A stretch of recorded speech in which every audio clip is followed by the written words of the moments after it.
I've worked at some shitty spots. Like I was working at a halfway home too at the time. So between the two, halfway home definitely won title of worst. Is that real? The you got Chuck a job at a halfway home? Yeah, I hooked up Chuck, but Chuck is like the third comedian that we've had at the halfway home. He's like number 3 because we had Caleb work there under my supervision, which was a nightmare for me. And then we had, do you know Troy? Have you met Troy Wilson? Is it Troy Wilson? Troy worked there for a little while. She knows Troy Wilson.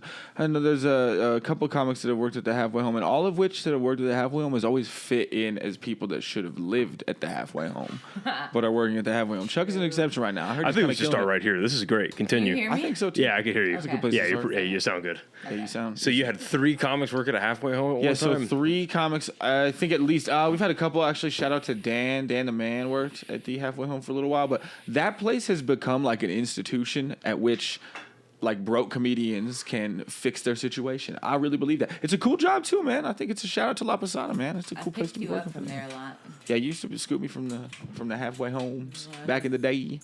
That was it. I was carless working at the halfway home. Carla. When you're carless, call Carla. If you need a move, call Carla.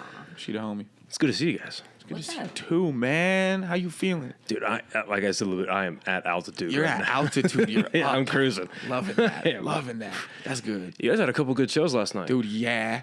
Yeah. It was a good night last night. It was a good night. Okay, so wait, you had a couple good shows last night. What were you on last night? Well, because you did Dry Heat. Dry Heat. It did Dry Heat, and then I hosted the mic. But I bet the mic last night too. That's right. Is that at Red Door now? Yeah, it's a Dry Heat mic at Red Door. Nah, that's right. But it's an early mic, so people can like hit that up and then go to shows. Which is nice. Sick. No, you had like 4 shows. I did. I have 4 shows. I was so busy yesterday. I was tired. Yeah, because I saw you at I forgot what the fuck it was called. Yeah. The Real Colorful. It was the show. Return to Real Life, sponsored by Something More Human podcast. It was a cool show, man. Yeah. It was a cool vibe, man. It was interesting. Cool. It was very interesting for sure. It was like different. I don't know. That's where like shout out to Dry Heat comes into a show like that, right? Because you saw it. It was a lot of people that I don't think have ever seen stand up comedy before. Fuck not no. one of those people. Yeah. Like we taught them how that worked. Well, You did a great job. We were talking beforehand, and it looked like they had imported the crowd from Denver. God bless them. No, for real. I love that you said that was so fun, bro. It did. It looked like they like sent a bus. They were like, "We're doing an Albuquerque visit." They told them it was a Breaking Bad tour. That's what it was. They shipped them down, but it was insane. It was 100 cool ass folks though. At the end of the day, that was a really cool vibe. I had fun with them. We taught them how to laugh. It was cool. We like showed them what's up. I metaphorically waved the keys in front of the baby last night. That's what I did. I went. It was just funny watching, like, it was you, Steph, and Zach. And it was funny watching these guys, like, do clean-ish material. I'm proud to announce that the podcast is now officially sponsored by the fine people over at Chop Chili Company. Guys, this is some of the best chili you can get here in the state of New Mexico, and they are online as well as in stores. They can be found at Smith's, Albertsons, Sprouts, John Brooks, and Lowe's Corner Market. They have 3 amazing flavors that you see here, and they also have frozen green chili that you can get online. Go on over to the website, chopchilico.com, and get yourself some amazing chili today. Podcast is now officially sponsored by the amazing people over at High Desert Relief, a premier herbal destination right here in the state of New Mexico. They have extremely well-trained and knowledgeable staff that are more than happy to help you find what you're looking for or try something that you maybe have never thought of. They have 2 locations here in Albuquerque, 1 in Santa Fe. All 3 will be listed right here and in the description of this episode. All 3 offering legendary products at absolutely legendary prices, including this awesome merch that they were so kind enough to gift me here. All of this can be found at all 3 of their locations. Again, big thank you to the guys over at HDR for supporting. Now back to the episode. They were. But Steph got away with it because he's tall, funny, and black, so he got away with it. God bless him. He used that to his advantage 100%. Yeah. But like watching you and Zach kind of dance around, 'cause I've seen you guys do stand up so many fucking times. Yeah. Like watching you guys dance around your material a little bit. Yeah, well, and there's like a way to navigate it with a crowd like that, yeah, because you don't want to just come out swinging and just be all fentanyl jokes 2 minutes in. You made a joke about a heroin needle, and they're like, yeah. in my city. Oh, they'll do heroin that. in my city. They were not digging like dark jokes either, or like sex jokes at all. And I was like, I should have gone, cleaner and talked about being Mexican. Maybe they would have liked me. I'm telling you. But last night was a good night. It was cool. Good. I wasn't my strongest. Doing 4 shows in a night is, I think, a record for me. I don't think I've ever done 4 shows in the night before. If I have, I've never done more than 4 for sure. So it's like, it's always like, feels like kind of an achievement. But that's the thing is that there's like scenes where comics are able to do that constantly. But it's cool when you can squeeze that out and out little Albuquerque out here. Well, stuff like that's starting to happen a little more. It's getting, you know what I mean? Like, freaking getting there, right? Over the last like year, if I sound a little drowsy, it's because I'm stoned at the gills. I feel it's you. 4:20 right now, so I feel like I'm on an airplane at the moment. Like I really am. I'm in seat like 29C or something like that. I'm out there. I feel you. You know, when I was a little kid, we always flew on like Southwest, right? Yeah. And Southwest is just you take what you can get. You don't get assigned seating. I always thought we were so left out. I was just like, where the few times I rode on an airplane, it's like, when are they going to give me an assigned seat? I haven't thought about that in years. God, I don't even fly no more. I don't even fly no more. I mean, I haven't flown. It's been a while for me. I be driving. Yeah, I like driving. Same. I got the Honda Fit, bro. I be driving. Yeah, I mean, your car I'm kind of digging that. In my car. I'm not going anywhere I need to fly. Is the thing. You can't fly to Tucumcare. You know what I'm saying? Like, that's kind of the thing. Well, I mean, with everything going on with Boeing, like they've got they had the door rip off the hinges mid-flight. Dude, for real. You saw that video, right? The door rips off mid-flight.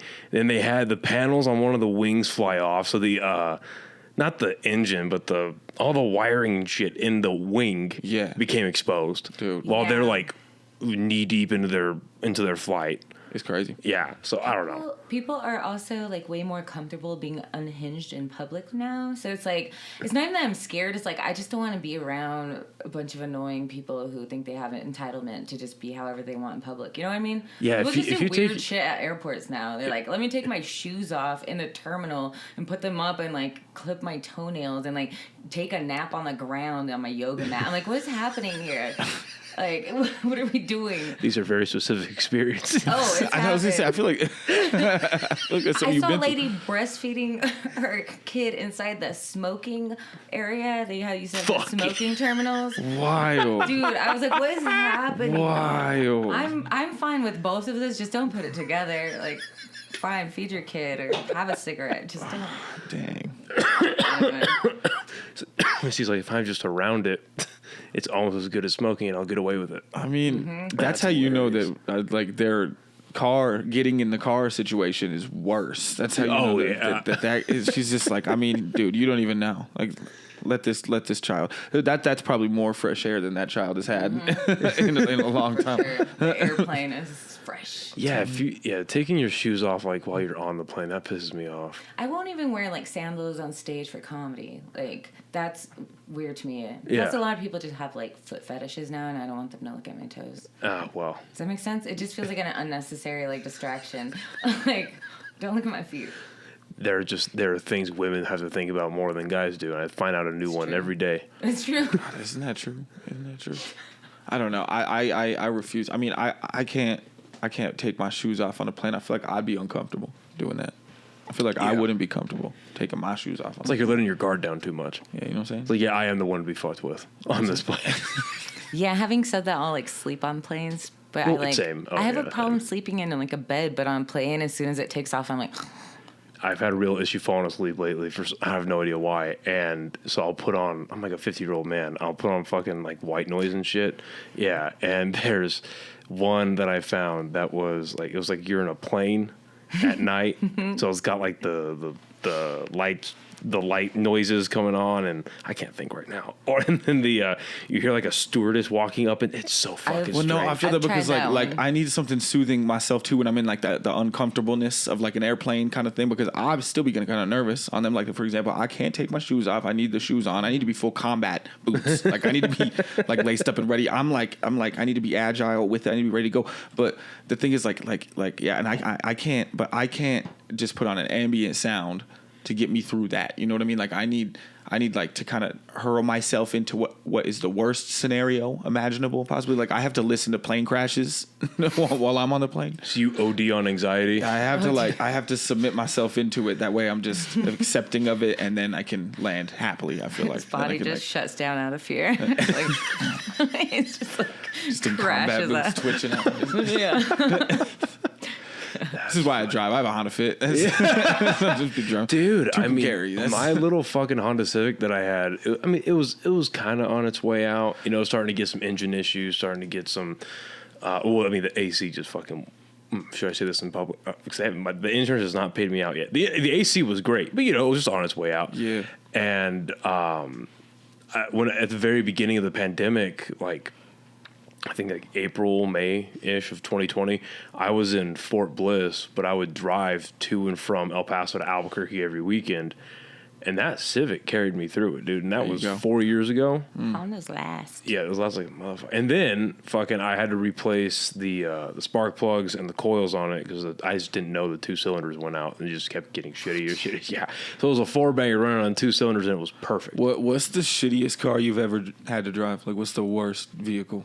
I've been blessed to have a good car. I'll be honest. My first one was a Honda Accord. Okay. My second one was a Ford Mustang that I hydroplaned and totaled. That fucking pissed me off. I feel like that kind of sucks that you haven't had like a terrible vehicle. Like I feel like that sucks for you though. Like that's a good experience. Yeah, is to be driving in something that almost should not be legally allowed to be driven. Like for example, I went to El Paso one time in a Geo Prism that had so many miles. Like it stopped counting the miles. It was like I give up on the miles. Like we don't know. There's so many miles. It had so many miles, and it had no back left door. Like it was smashed in. So I should say there was a back left door. It was caved in. It was smashed. There was no window on it. So the whole way to El Paso, I had to drive with a full window down in the back and just a plastic bag sticking up as my entire visor situation. I think that was the best car I've ever had. That's a character builder.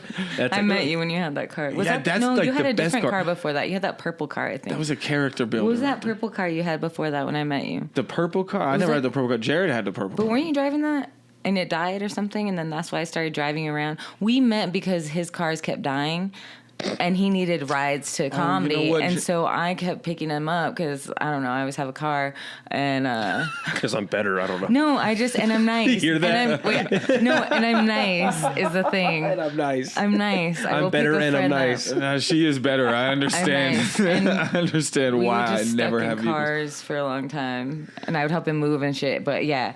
He was my DJ, but yeah, his cars were like blowing up and getting hit by the city trucks and stuff. That's how isn't that how that door went out? The city truck hit you? The city truck hit that vehicle. Yeah, it hit. Do you know how much I would fucking sue if I got hit by the city anything, dude? If there were city licensed homeless people and I got poked, I didn't have an ID. I just the thing I wanted to sue, but I didn't even have an ID at the time. I was like, I think there's processes to things in this life, and I was like, I'm not on lawsuit level with my life. I was like, y'all give me whatever check you want to give me, and they were like, how about like $20? And I was like, deal, we'll do that. They were like, how about we give you a ripstick and some Adderall? How about that? And I was like, for sure, let's go. $20 and a Blake's burrito. Yeah, for real. Like they gave me nothing for it, but I turned that. I can't remember what kind of vehicle I turned that into. I might have just turned that into cocaine. That vehicle, that vehicle might have just like parlayed into cocaine. I think there's times in my life where like I'll get checks for cars. I've had many cars. I've had so many vehicles, and they've all fallen to shit in horrible ways. The one I have right now is the first one that has been sticking around. But this is the thing. I've had so many vehicles. It's insane. But I would drive anything is the thing. Like without a vehicle, like she's known me to walk to places. I've been the skateboarding dude. I'll do my thing. One time I bought a weather balloon just because I thought that's something I could maybe find as a transportation device, but it didn't, it isn't really an A to B kind of thing. It's not really a vehicle, whatever, but I'll drive whatever at the end of the day. I just think that everyone needs to have an experience with like a terrible vehicle, like something you end up having to push to gas stations. You're having to call homies to fix weird things, stuff like that. Stresses you out. I feel like it's a needed experience in one's life. You know what I mean? No, I moved here. I moved here with the Altima. I do it. Like I feel like it's important. I learn a lot. I bought an Altima for like $800 in Tucson before I moved here because my car died in a flood.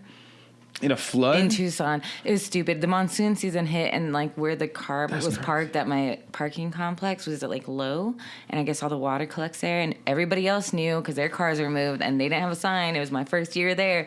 I come and the water is up to like my rear view mirror. It's like almost there's this much of the car, and so everything died in that, and so I got Altima, and then linked back up with an X here, and so I moved here.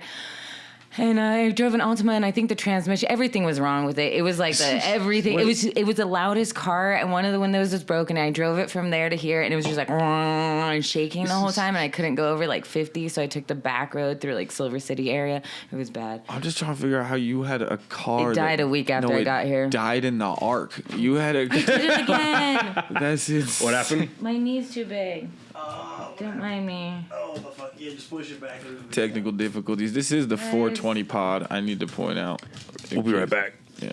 I got it. I won. Okay, we're good. Okay. I won. I'm strong, guys. Yeah. I keep knocking this thing over with my knee, and it is a 420 pod, and it is me and Tyler. It's the 420 pod. We're kind of a mess out here. I took 2 wrong exits on my way here, but that wasn't like a weed thing. That was not a weed thing. I put on makeup in the parking lot nearby. Okay, I mean, that's not... Is that a weed thing, though? I feel like that's a New Mexico thing. Yeah, you know how many chicks I see doing the makeup in the parking lot? That's it. I don't want to wear makeup in the till car while they're driving, going down the highway at 80 miles an hour. 80 miles an hour. You were going so fast to be applying foundation. I've it is trimmed my hair in the car. Why? Why? Trimmed your hair in the whip? I don't know. Do most women good at suck with driving. time? What happened? I don't know. ADHD. We're just slower than men. We're worse than you guys. Give us a break.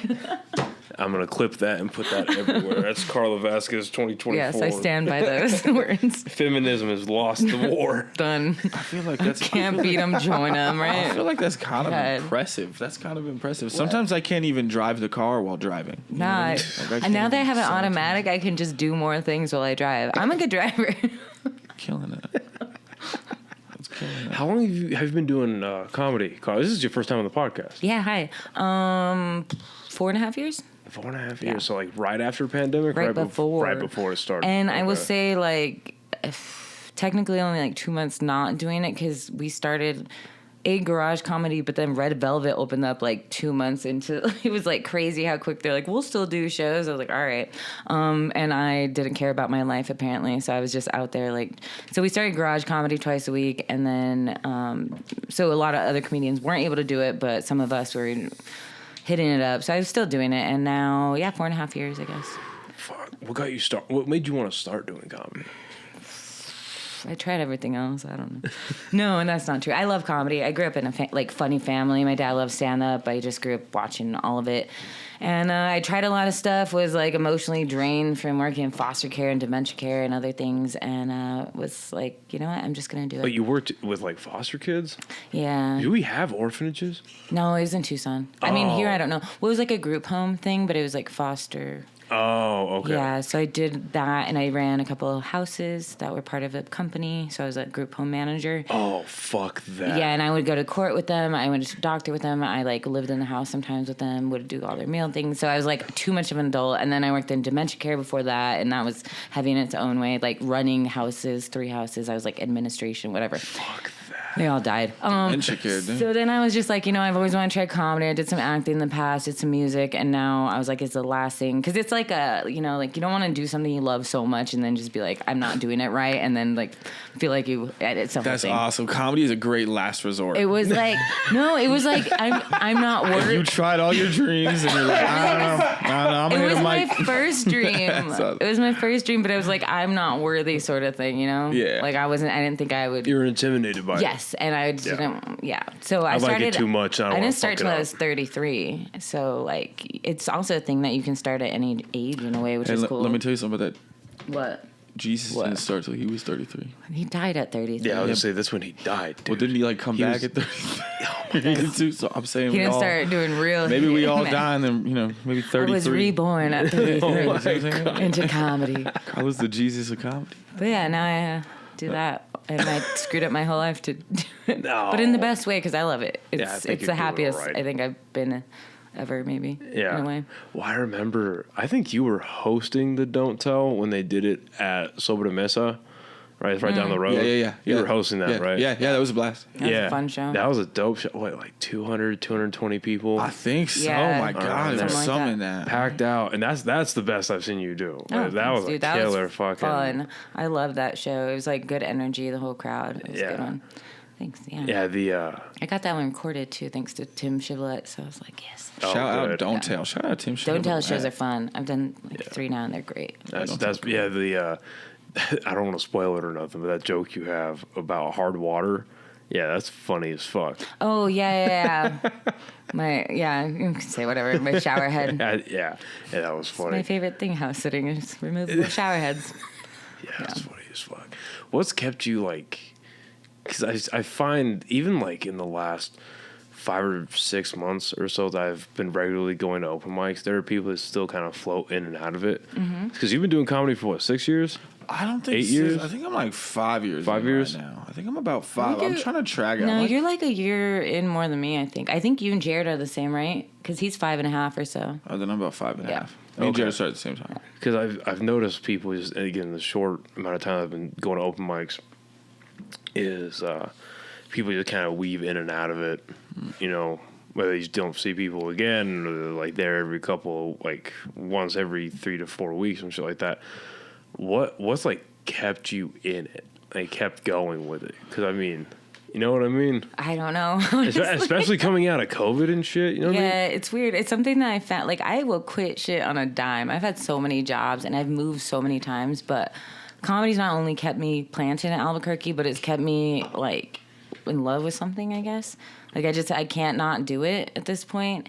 And sometimes I do make myself take a little break for like whatever. But just as far as like I won't go to every mic this week, but I'm still doing them. But I don't know. I just a love of it, I guess. And because I will be emotionally drained and like physically drained sometimes, but then I'll get on stage and be like, oh yeah, I'm alive again. Like I don't know. Well, I think it's a good. Great. I don't have a great answer for that. Sorry. Oh no, it's just like I think it's a good way to train your brain. It's like no matter what's bothering you in life, what's going on, big or small, just being able to like flip a switch you need to. And it's good, like you get that energy because the crowd's all, and you give and take some energy, and I think that's all it is. And I like that feeling of like. I don't know, having that, it's like a mutual energy because they need you there as much as you need them in a sense. So I like that feeling. Yeah, it's like it's like you're thinking for them. Like they sit down in a comedy show, and if they're there for the right reasons, they're not there just to heckle or be a dick or let's see what comedian says the wrong word tonight. That type of shit. If they're going for just to have a good time and laugh, it's like they are allowing you to think for them. You know what I mean? It's like, tell me what's funny. What's the best perspective to have on this subject? Or like you know what I mean? One-sided conversation. Yeah, exactly. It's like a long voicemail. Just kidding. Yeah. That's what we're doing. What's kept you doing it for so long? I don't know, man. I'm thinking about that because I feel like I'm at this point right now where like it's become a lot less profound to me. All this stuff is really just. It's gotten a lot simpler for me. I don't know. It's like, dude, as a human being, you got to do something social. You got to do something creative. You got to do something. This is stuff that you have to do. If you don't, I think there's a lot of mental work that stops getting done for yourself. You know what I mean? Like as a human being, dude, you got to be drawing something. You got to be painting something. You got to be doing something. For me, I like to try to write a little something. Try to like put a little something together. I don't know. I like to try to do that. This comedy thing for me is like, it was at one time, it was like like, I don't know, there was like a plan and a map to it or something. There was like a reasoning behind it. But now it's really just becoming like, nah, it's just fun, man. It's fun and it's social and it is a creative thing that is fun, social. It gets people in my community together. It gets me outside my house. It gets me like engaged with people my age and not my age and people and just people. It just gets me engaged with people and something that I use to reflect with myself. So it's really just becoming this just like fun thing that Tyler Lovely likes to do. And like, it's not even like this. So it's like, which is beautiful because like, it's not even becoming this, if I'm ever not going to do it thing. It's always just like, this is what I do now. I'm like, I'm outside. I'm going to go try and get a little something together and like, see if my friends are out there trying to, are you thinking about that new thing we saw on the news? Is there a thing on that? Like the other day I was kicking it with Jared and because we had just ran into each other while we were at work. We ran into each other and he followed me back over to my crib and we were just smoking outside my house, and we were just kind of talking.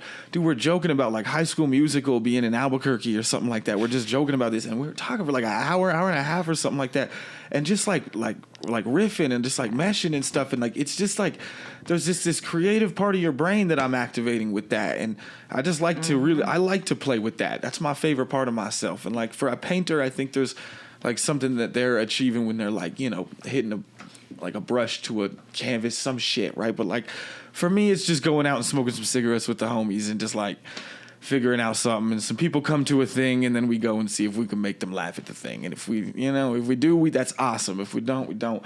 It's just this simple thing. I like doing this thing, man. It's just like super fun. It's just easy. There's something to that. It does keep you like young, that stuff, like keeping your brain creative in any form. Even if you don't do that for a living, even if you're just like playing guitar in your room or doing something at any age, do a little something. It literally will keep your like brain young and creating new like neural passageways and all that. Like my grandpa still does art. He's like 93. Like my whole my dad does art. He does like music. He like collects records. But he has his real career, you know. And it's just like it keeps you young, I think, to have a passion other than like other shit. Like we're adults, but we still forget. We need to remember to play still, you know. It's true. Like it's true. I enjoy it though, man. It's just fun. That's what keeps me in it. That shit. It's fun. It's everything. It engages so much of me. Something to do. It's something to do. I get bored at home. I can't just be sitting at home. Yeah, and adults, it's hard to make friends. Like, and now I'm 38, and I'm like, it's almost a problem. And that's like not be like bragging. Like I have so many friends, I'm popular, but like. It is cool to be like, I'm not lonely at 38, and I love my alone time. That's some real shit. It's like hard to make friends. Like it's weird. Like it's hard to like connect with people at all. Like, well, if you're just gonna, like, that's why you need the because the common denominator, one of them anyway, the common denominator of what you guys are both saying is community, right? And they're all based around meeting places. And now that we have dry heat on a regular basis, where I know I can show up and find a lot of people that I know. And the improvisers are there too, which is cool. And shit like that. So it's all about, it's all community and common ground to stand upon. And that's how you bond over, whether it's you're in a place like a comedy club or you're in a parking lot with your buddy. Exactly. Right. But, and like you said as well, keeping your brain young, keeping it active, right? It's not good to be not inspired to do something. Yes. You know what I mean? And you're right. It is because like if you're just going to go, I'm going to go to the fucking grocery store, or I'm going to go to wherever, random meeting place to make a friend, especially in Albuquerque, that ain't going to work. No. That's just strange. Say, hey man, how you doing? What the fuck you talking to me for? Like that type of shit. That's how it happens all the time. And like, yo, video games are dope. They're cool. Yeah. There is so much motivation to not go outside your house. Video games are amazing. There's so many reasons to just stay the fuck home. But like, I don't know. I love that this thing is so engaging to me on like 10 different levels that like, I don't know. It beats that every time for me. So it just keeps me going, man. It's something fun. It's engaging. It's social. It's an awesome thing, man. We like doing stuff. There really isn't. You're losing reasons to leave the house now. I mean, it gets harder and harder. Everything brought to you, like, you need it's good to go out, community. As long, and now there's like more remote jobs. Like I got friends that do remote jobs, and they clear like $55,000 a year, and I'm like, that's tempting. Yeah. But I think even going to a workplace and interacting with people to whatever level you do that, I think that's important. You know what I mean? Because when you think about it, if you're working 8 to 10 hours a day, 5 days a week, you're seeing them more than you're seeing your family, your friends. Yeah, that's in facts. Theory. That is so real. Yeah, that is so real. A lot of people's like best friends and like their homies, I feel like they're their work homies. They're the work homies. Yeah. I feel like I get that in two ways because I love my boys at work, but then I love my boys at the show too. So I see comedians more than anybody. For myself, it's cool. I don't know. A lot of comedians. I mean, that's not a bad thing. No, I love them, but that's why it's like I have other friends. I do, but I see these guys so much that they've become like family in a different way. You know, like. It's great. I'm not complaining. I mean, it might be a bad thing. Sometimes it's a little codependent. We have had some codependent times and also some hard partying times that were also probably codependent. You could do better family than like me and Moke. I feel like it's better family. We're some lethargic ass family. Is what I'm saying. We're some lethargic ass. Moke, did he even make? He didn't make it last week. Huh? Oh, he was supposed to be on this. He was supposed to. with Jared and Robert. And then he fucking he fell He's just trying to get his single own one. Bitch. See what I was saying? Like, that's your family, right? Yeah, I know. It's weird. Our I attendance do love you record boys. is 50%. Right? It is weird though. I think I'm like just repeating high school because in high school I had a group of like 4 to 5 dudes that we were just always together, and I was just the one girl that was just like there. I don't know. I feel you. And I was the one that had the car too. I think I don't have friends. I just have cars. God damn it.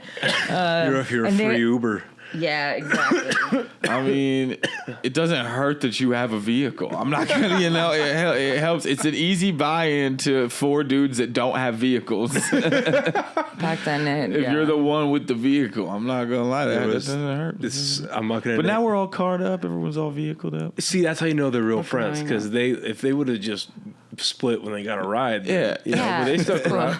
No, when I was in high school, I'm not gonna name names because people who know these people listen to this, and she was not a good. I'm sure she's great now. She's got a husband and kids and all that shit. I'm sure she's great now. Good career in the Army. But she was a mega bitch in high school, but she had money. Yeah. And like, that helps. They could she was always somebody, and you could pick out who they are because you just see them in fucking takeout all the time. They're like order food to campus and shit like that. Yeah. And then I had a couple of friends that all of a sudden started hanging out with her a lot more. I'm like, and then me and my other friends took them aside like, the fuck, are you guys like trying to make a thing happen? Like, what the fuck what are you two doing? You've said many times once you hate this person. It's like, yeah, but it's kind of cool when you get to know her, and she always buys our dinner. So, see, but that seems like some hoe shit, though. I don't know. That seems like she always buys us dinner. Hey, man. I thought about that all the time. It's funny. I just don't know if I could tolerate just over the dinner. Just over the dinner. Yeah. I don't know. I haven't had sex with the shit boy, so that's good. Hey. That makes one of us. Smokey with that long hair. What's crazy about it is I can't even remember which one it was. They all feel the same physically. Look at those 3. They're physically the same They're all person. just different sizes of the same One body. of them doesn't have a beard. Only difference in the shit boy. It's like when your buddy play Mortal Kombat and you pick the same character, so you just change the color a little bit. Yeah, they change the outfit color a little bit. But he kind of looks like my brother in a way, because he looks like one of my cousins that looks like me, and I'm like, okay, now all the shit boys look like family. It's weird. I don't know. I like it. That was one of the first major pieces of advice that I got from. And it seems so obvious to me. And I prefer not to dig, just I don't give a shit that much. But one of the first pieces of advice, I want to say it was from Bug. He was like, whatever you do not date a comedian. Whoever starts, it hasn't even started yet, or it happens later, or someone that's been doing it right now, don't do it. It creates problems. And I was like, that makes sense. I dated a girl that I worked with years and years and years ago. That didn't work out very well. So why do I want to ruin my fun thing? I totally don't have an opinion on that. Neither of us can have opinions on this. Both like fuck. I'm being good. I'm currently dating a comedian. Yeah, but right yours now. is like a serious, and you guys never made it part of like the group. Comedian, though. I don't know. I think people are tripping. Like, you're like a woman with a sense of humor. It's rare. Yeah, I don't know. I think it's dope. Because she's funnier than me, bro. She got good ass jokes. Like she'll come with this witty shit. I'll just be making eggs. I'm like, I'm telling you, I kind of like it, bro. I like dating a comedian. I think it's fun to go back and forth sometimes. It's just when you make it too much a part of the group, I think, of like the community, it's like you gotta keep it separate. Does that make sense? People gotta make it all so much drama. That's what it is. Yeah, that's the thing. Is like, we're just here for some jokes. And then when people were more immature, it was like they like would just make jokes about your relationship if you were, And now I think the community is a lot like less like asshole-ish. It's true, people do, but then you make better jokes about their lack of relationship. Exactly. And that's like, I don't know. It just sounds like more and more ammunition. So if you decide to sign up for a roast battle, just get fucking cooked. Yeah. Bro, you just got to come swinging hard. That's it. Just Just don't sign up for the roast. Yeah, those roast battles scare the fuck out of me. I don't think I'll ever do one. I did them. I like the roasting, like the other roasting though. Like when there's a dais, like the one we did for Robert Eister, or like Zach Abeda. Honestly, shout out the roast battle. I'm kind of excited for this one. I don't know if I signed up for it though. Did you sign up for it? No, I missed 2 because of illness, and then he You was called out of work. I have illness. Well, and then he was like, and then Evan Ron's, I get it. He was like, oh, but you've missed 2, and I was like, yeah, I just won't sign up for more, just so you don't. You get whatever. did miss our roast. I had some good ones for Carla too. I prepped that day. I had some good stuff coming. I was ready for it. I had written for you too. You hear that? He gave you one whole day of to prep. be fair, it got. I gave you the entire day. There was a roast where somebody stood me up, so like it's whatever. But yeah, I don't mind writing roasts anymore. I've like kind of learned from these guys, or like Trip Stelnicki's like helped me out with like just like fucking assassin. editing and how to edit properly. Is an assassin. Yeah, he's amazing, and I like him because he never like tries to fix my joke or write for me. He just is just like, okay, switch this, like maybe not that one, which is helpful to like editing process. I do not want to roast Trip's ass. Trips, yeah, no. we went against each other like once and went to a 4th round, which I was like, I'm good. I'm calling into work too. yeah, Fuck Trip's that. scary. No. Trip and Jared. I've never roasted Jared. I can't do that. I don't know. One of these days, square up with the Trip. Well, Jared is. The thing is that Jared and Trip, I think, have probably one of the best battles, right? That is I didn't see that one, but yeah, I heard it was great. occurred, I believe. Jared so far. still won? I believe Jared did take that W. I think Jared's still undefeated, is what I was going to say. Is that Trip is a killer, but I think Jared's still undefeated to it. It's great because Jared's such a nice good. dude. He's good. He's a writer, though. Yeah, but he writes. That's true. He's very witty, and he writes a lot for sketch. It's crazy how much he writes. Yeah. Dude is a writer. He is a writer. That's why he's my boy, man. I've always loved that about him. I feel like we've kind of had like a balancing energy where he's a really good writer, but I am not. Right? So we balance each other. The balance. that's the balance. I contribute being a terrible writer, and he contributes being a really good one. So we put that together, and something happens. That's it. So it's like your crowd work, though, is unbeatable. I just fuck around. I just be saying shit. Well, that's what's cool is when comedy becomes less of a performance, but more of like a conversational like interaction you're having with the crowd. It's 100%. just like a one we were talking about a little bit earlier, a one-way conversation, but I just happen to be funnier than you for now. Right. Right. And like watching that be a thing, and yeah, I think you are really good at that when you're hosting. Yeah, I mean, I'm just comfortable with hosting at this point. So the more comfortable we are with shit, the more easy it is for you to just jump in and do that kind of thing. And you're kind of like, yeah, you're one of like. It's funny because I've seen, going to all like the different like shows and shit that I've seen. Most hosts, I'm just like I want to see who I signed up to see. Yeah, you know what I mean? I've felt that way watching some hosts, yeah. And I think you both are getting really good at making it less. Because I hate it when hosts do sets. I think it's so fucking weird. I'll be honest. I think it's so fucking weird. It is. It's mandatory though. It's mandatory, but Yeah, if you make You it can't burn that on the first comic. You got to be the one to like teach them, set them You right. have to kind of make it to seem go. like it's not So a set. Does that make yeah, sense? You have to segue into it and kind of still be in the room. Exactly. And I've learned from him a lot on that, where you can weave your own jokes in, but make it seem like you're writing in the moment with them. You know, if that makes No, it makes perfect sense, and that's why like that's a better way to put it. It's like I get like what the duty of a host is, right? With both like setting the tone and then prepping the audience, like biting the bullet for the audience. Yeah, I get that, but when it's more of like more being in the moment and the most personalized version of that, rather than just being like, okay, I'm the host, here's 8 minutes, and now comic. You know what I mean? But I also do not envy hosts in the slightest. I do not envy you guys at all. Do not. Yeah. not. I've learned from others just by watching for sure. And I didn't start hosting till like a year ago, maybe. He's been doing it a lot longer. And it was something that I was kind of like intimidated by. And then I was like, just decided to try it once. And then now I love hosting. I will host. I do like it, actually. I'm going to host my ass off everything. I have so much fun, honestly, with hosting. I totally do. But also, hey, please book me to feature. Yeah, also please still book us. I need to get booked to feature. Because my feature, I'm feeling like I'm trying to take it like a kind of different way than I want to when I host. Because my hosting is big energy, big vibes all the time. I feel like I can't really like, there's almost, there's almost something less genuine about it for me because like it's not always how I feel. I don't always feel like big energy all the time. I don't feel that way, and I don't want to joke that way. I kind of want to joke from sometimes a little bit more of an angry perspective. I kind of want to come in at it a little bit more pissed off about some stuff, and I haven't. And this is more maybe me not knowing how to apply that into my hosting and like make that something that I can weave in. I'm sure there are comics that can do it. I've seen a dude named Brian Holtzman, for example. He works out of the Comedy Store. I think he hosts a lot of stuff, and he does it from this angry perspective, which is hilarious. But I'm trying to. It's something to work on. It's something to work out. And through these features, I could do that. And I just need a couple features. There's something to that though, because like hosting is like you do have to be like big energy, light. We're here having fun.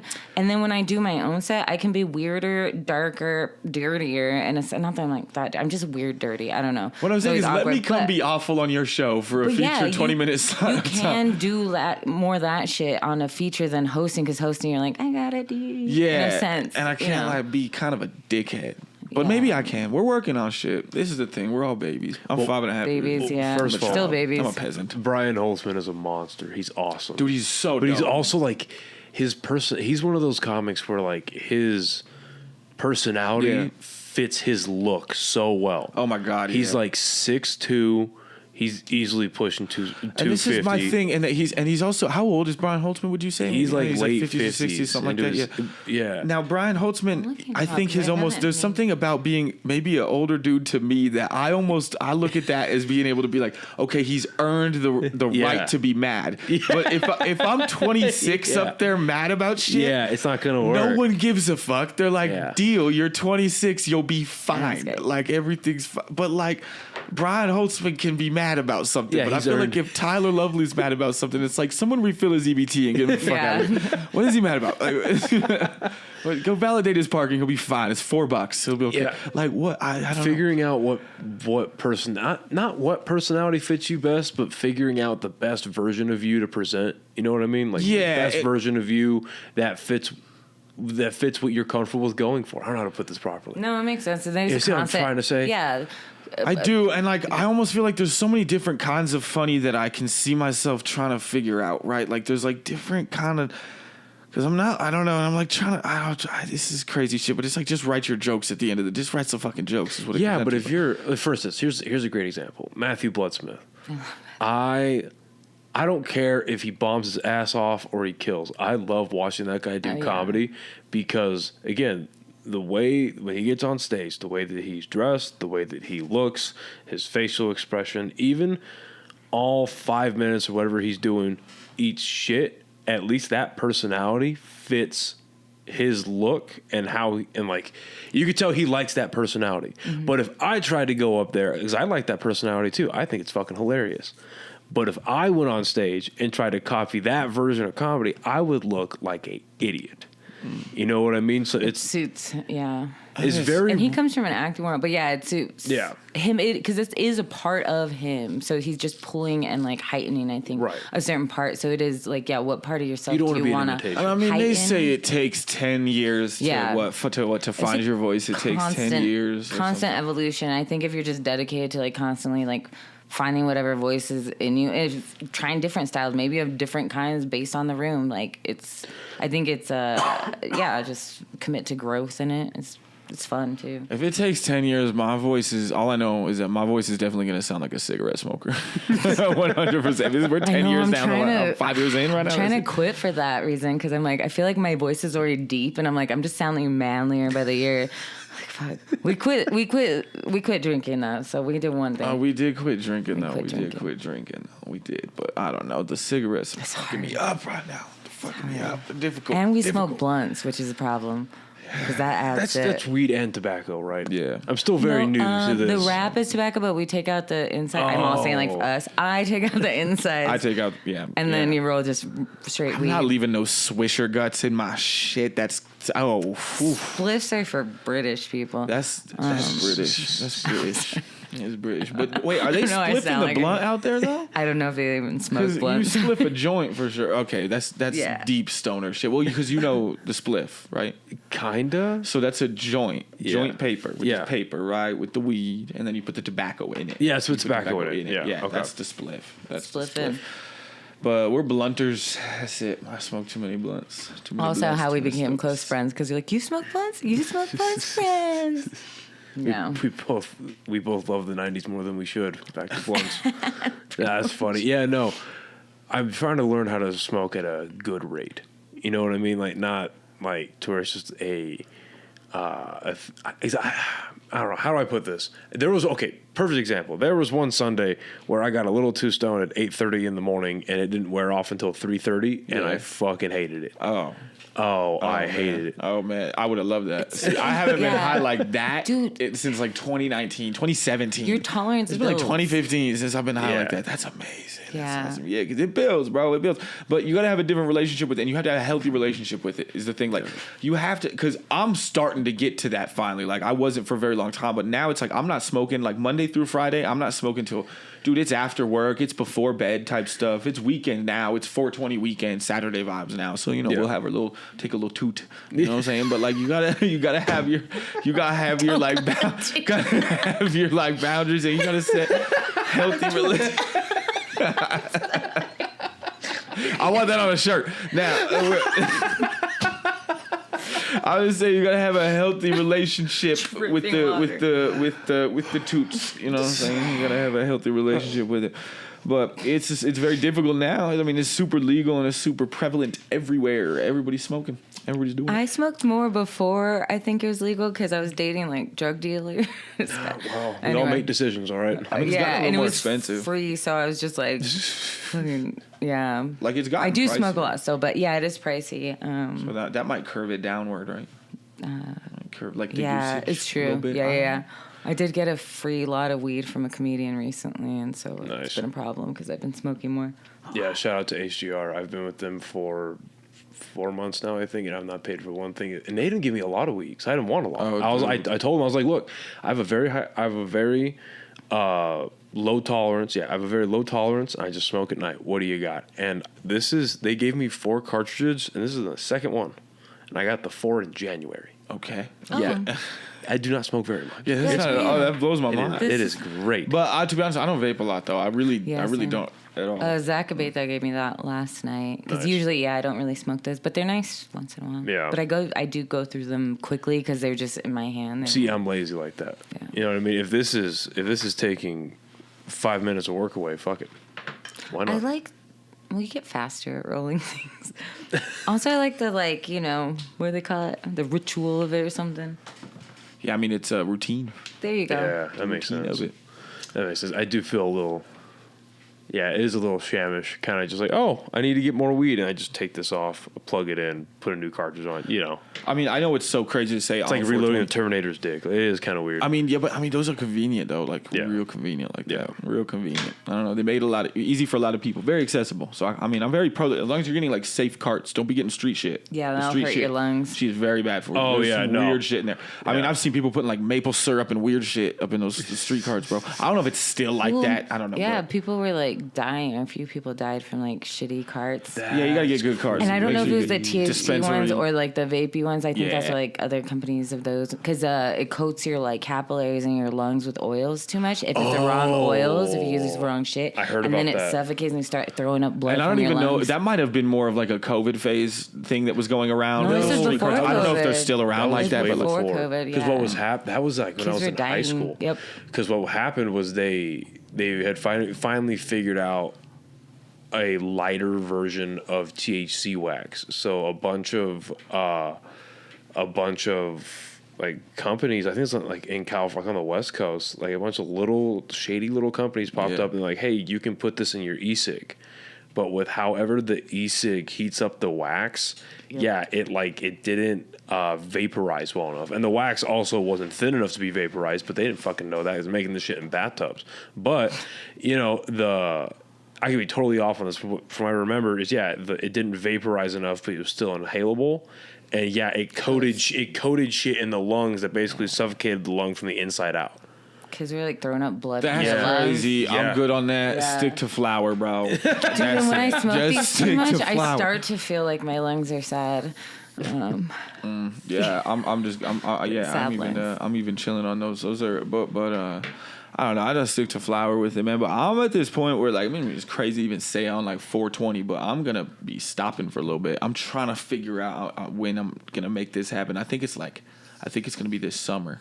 Do you just think? Do a couple months, bro? Do you think that you can quit Relaxing. weed easier than cigarettes? Yes. I'm the opposite No, I think I could quit weed easy. because I've quit cigarettes off and on throughout the years, but weed I didn't start smoking till I was 28. So I guess 10 years ago, but it's been almost an everyday thing since then. Yeah, but cigarettes are I would imagine cigarettes are way more addictive than weed. For Yeah. me, they weigh the But fuck for some off. reason, Hell weed, yeah. but weed does more for me physically, I guess. And cigarettes is just, I would just end up smoking more weed probably, but, do you know what I mean? Like just pain, like whatever, appetite, shit like that. It's just better. Migraines, all that. Like, the nicotine for me is way harder than the weed. Like, because I can go all day without smoking weed. Like, Same. I'm positive I can do that for a couple weeks at least. Type shit I can easily I do. did that for a few days this past week actually because I just left it. I left my pen in the car and I was too lazy to go down and get it. Yeah. I say just go to sleep now. Yeah, Just falls asleep in the car. Just takes a hit. but no, I agree with the nicotine. That's probably the worst habit I picked up from the military. Thankfully, there are a lot worse ones, but my nicotine addiction from the military is real. Fuck that. You know what's really helpful? I'm finding Do you smoke? No, You did. Zen and Zen. dip. I haven't done the Zins. I'm scared. The dip, huh? The dip's a hard stuff. Does the huh? Zin make your like? I tried dip. Copenhagen. I Ooh. tried dip once in high school and I just threw up and got dizzy. And I did it wrong. Swallow it? But it burned the inside of my lip. I did not like it. That's the buzz. And I feel like the Zin would do the same, so I'm screwed. I remember I did some with Jared Ostrom in high school too. Yeah, we took a hike in the mountains. It was just the worst idea. They were like, "Hey, you want to take a dip and go walking around in the sun?" I mean, was that's I guess you could that's my spit entire everywhere. experience in the military is throwing in a dip and going on a long walk. well, that's the reason I didn't join the military. It was that walk with Jared. I was like, "Oh, we're gonna do drugs now for Well, you could spit probably anywhere. 9 so- years." Yeah, nah. That I will say that is one. There are maybe 5 things I miss about being in, but one of the things that I do miss is waking up because we have to go out and train in the field and shit, and like waking up at like before the sun was up, and I would stay in my sleeping bag. I was cold as fuck. I'm a bitch to the cold. That's why I don't want this Russia shit to pop off because I'm not trying to go get drafted into the cold, dude. But I remember I would stay. I'll stay in my sleeping bag trying to sham out, get as much sleep as I can. But when everyone started waking up, I was like, fuck, I'll get up. You can hear, it's like a symphony of monster cans just as everyone's waking up. And then you hear, like, off in the distance, you hear, like, the clacking. Like, nobody's brushed their It's teeth. like symphonic. It's like Yeah, but everyone's throwing in a dip and cracking a white monster. So, Instead of birds And chirping then in the you- morning, it's just spitting. yep. Oh, That's yeah. cute. that's amazing. That's amazing. But yeah, nicotine's real, though. I feel like, I have zero plans of quitting that, though.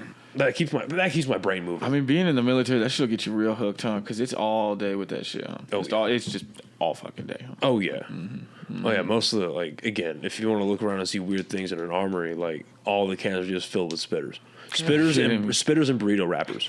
I dated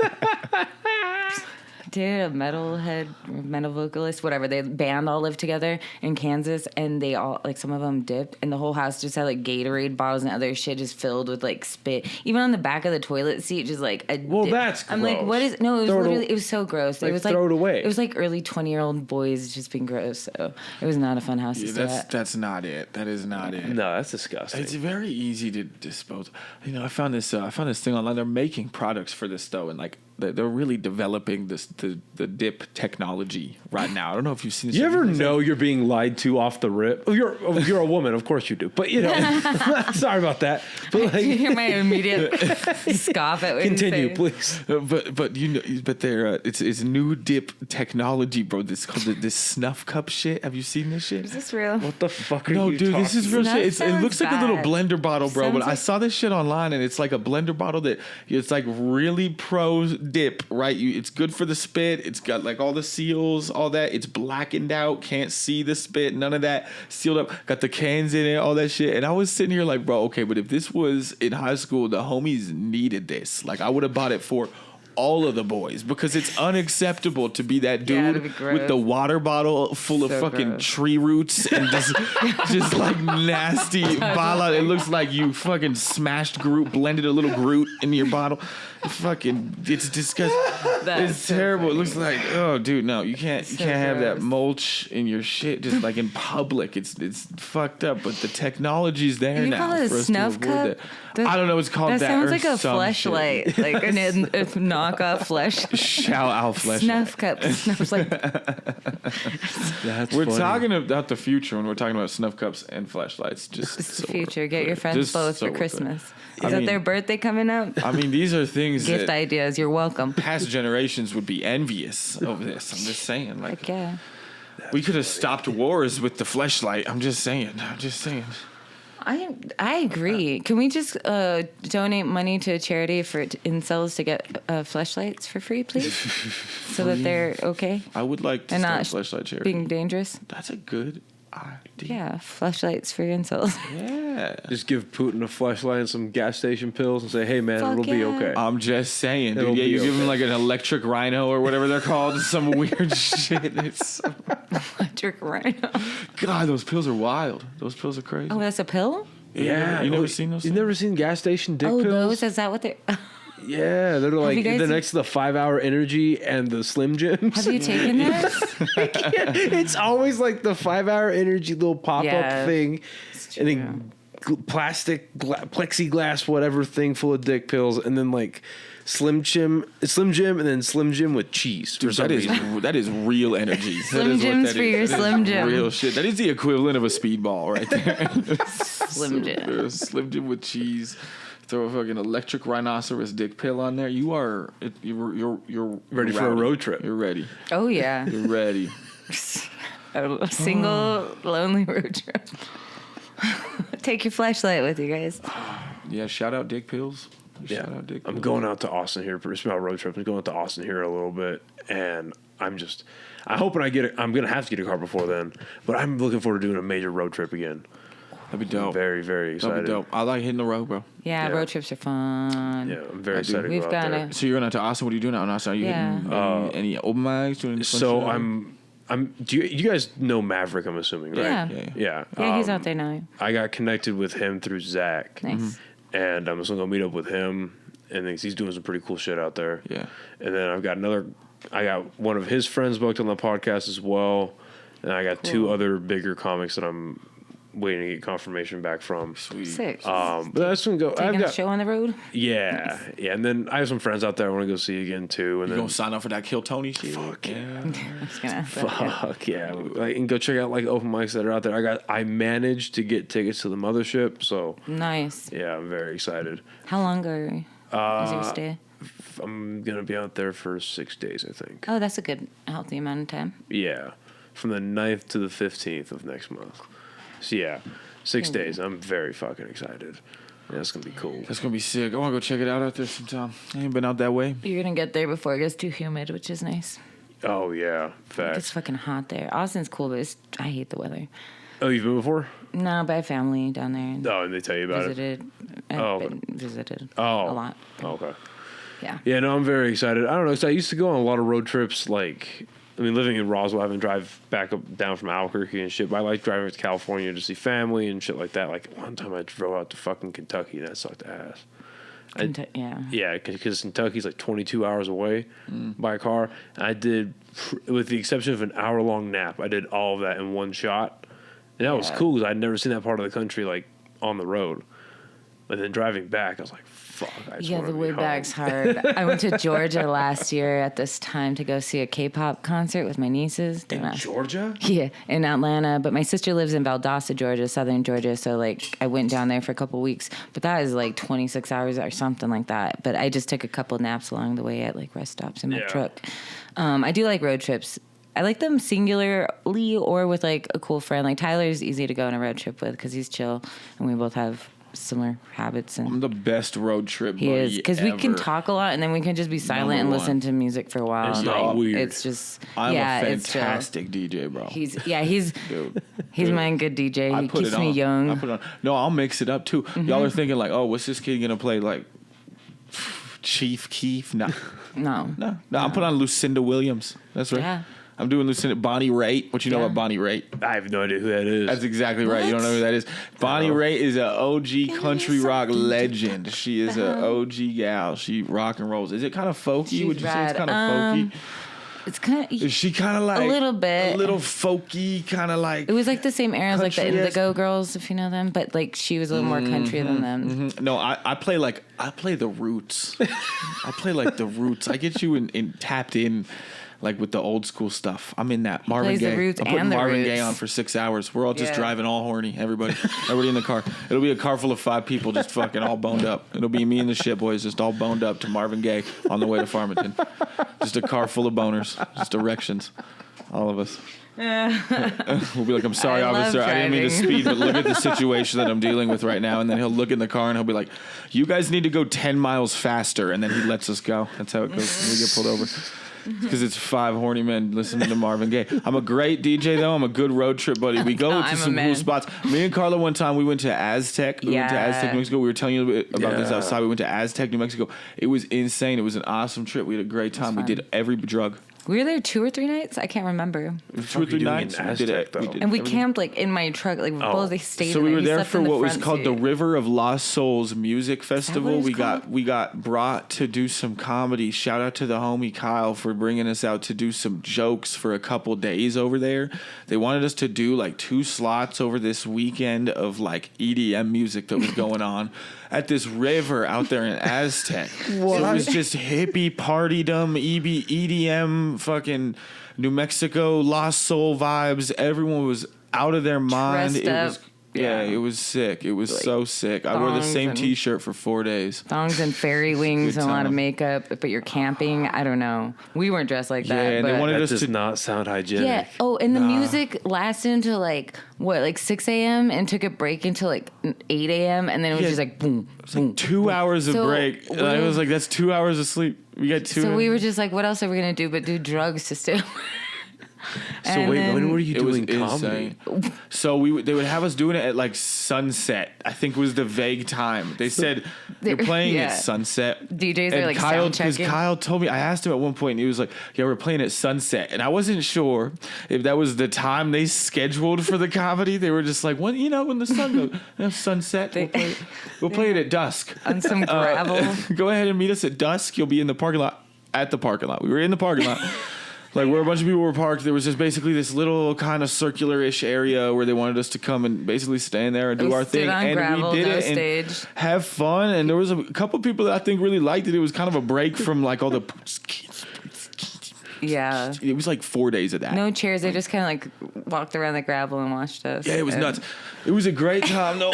We were it was overlooking, like we were on like a little plateau over the river. The river is like right below us. That was cool. But yeah, we just hung out there and that was the only time I did comedy on mushrooms. So that was interesting. It was a party. It was time. Shout out Kyle. That guy was the dude. We have chilled out since then a little bit. Mostly. That's crazy. Yeah, I don't know. For sure. Yeah, we made that trip. That was I couldn't trip. do that no more. No. That's crazy. Road trips now would be like, we'd actually probably take some food and be prepared. I'd be eating. What did we take? We took like some cuties, some little orange things, and like a thing of croissants each. Packed for a soccer game. Like we each bought like a thing of croissants at Walmart and like, I don't know. I had a Lunchable. Yeah, we had like 4 days. I had like some Little Debbie's or something. It was a good time, man. It was a good time. I'm a good road dog, though. I'm a good road dog. I'm excited for it. Describe the American diet right there. Isn't that kind of where we're headed? That's crazy.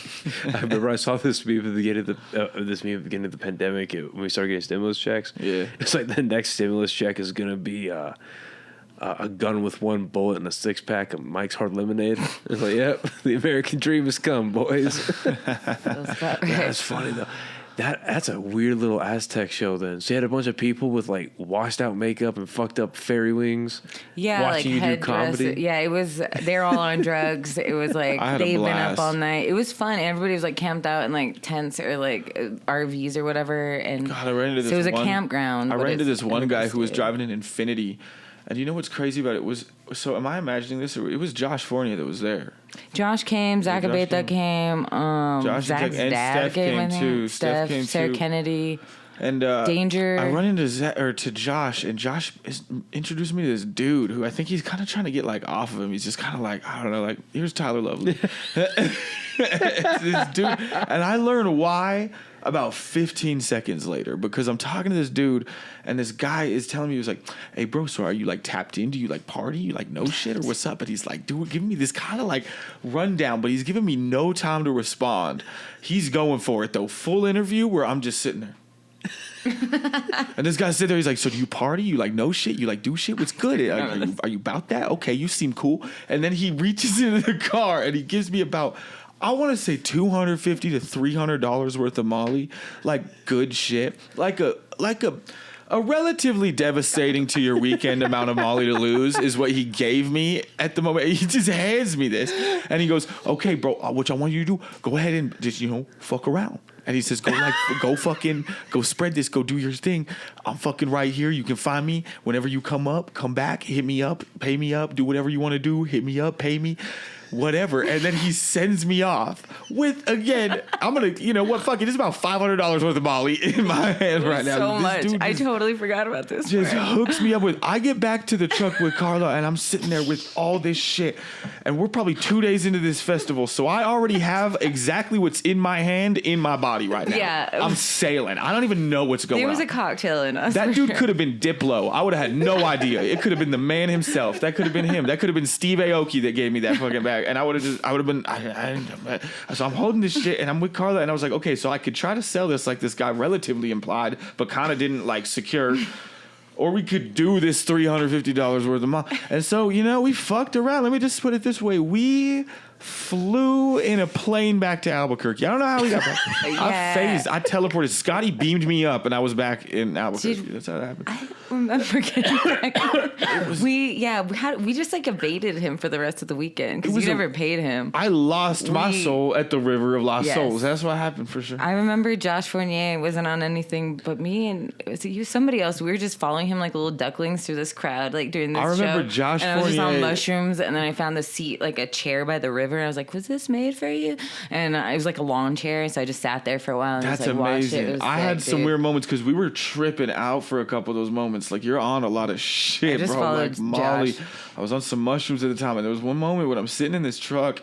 It's Carla's truck. I'm sitting in the passenger seat, and Carla's gone. I have no clue where Carla's at. I have no clue where Kyle's at. He was partying with us all weekend, and he's gone too. So it's just me in this truck. I'm sitting in the passenger seat with 5 blankets on me, staring at a bunch of trucks and some like people partying right in front of me. I'm just chilling. I'm looking out the window, and Josh Fournier opens the truck door in the front seat and just sits with me, bro. And he just starts kicking it with me.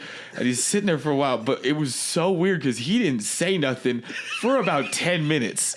So I sat in the passenger seat of Carla's truck with a stranger next to me.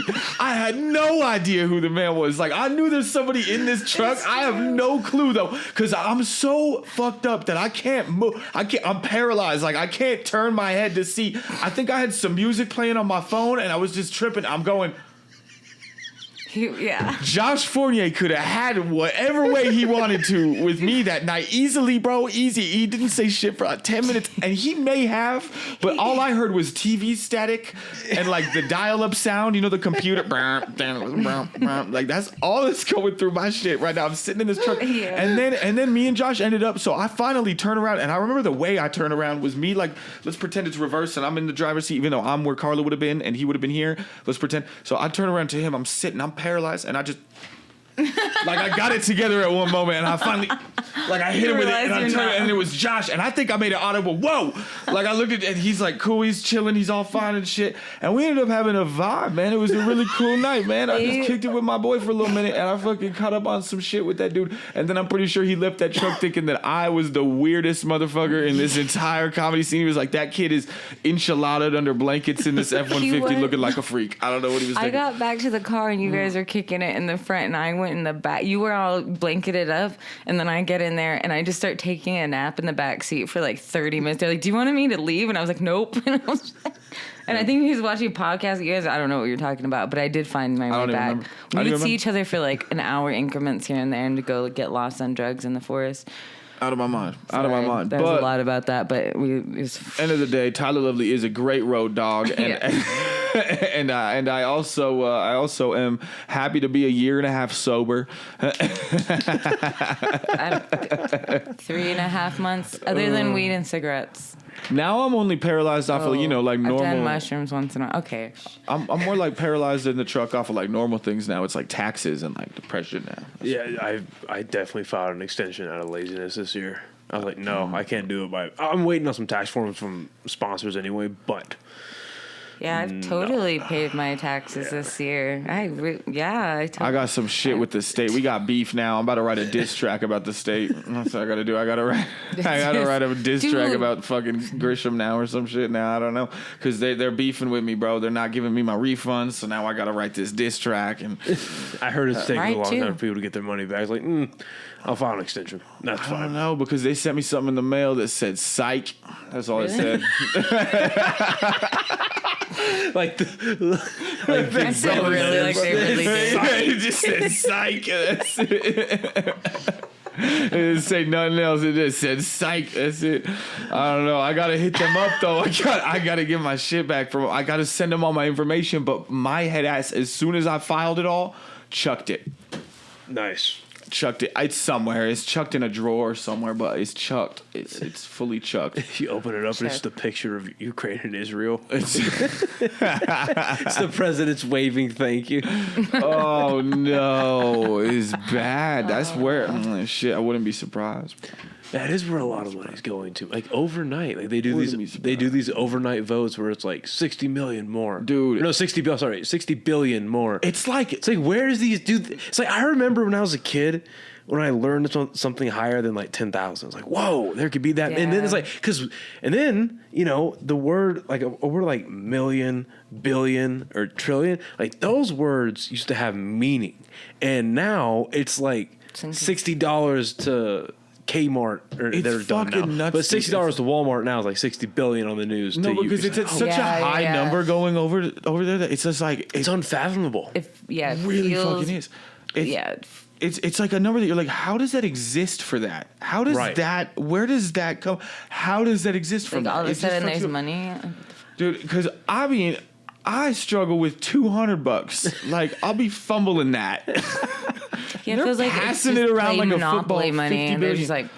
I find it crazy, dude. I find it crazy. Well, I think that's how this virtual diagram. It's like 10. Yeah. Yeah, I think it's 10 trillion stacked together, like as if it was like in a safe. Yeah. I guess it's taller than like a 3-story building. That's stupid. Or a 3-story house, and it's like. That makes me. Gross inside for some reason. How does that money exist? That's disgusting. You know what's crazy too is that I heard a figure on some dumb shit that said that comfortably, if you really wanted to retire in like a super comfortable American way these days, you would need that $10 million in order to like in a really liquid way to retire these days.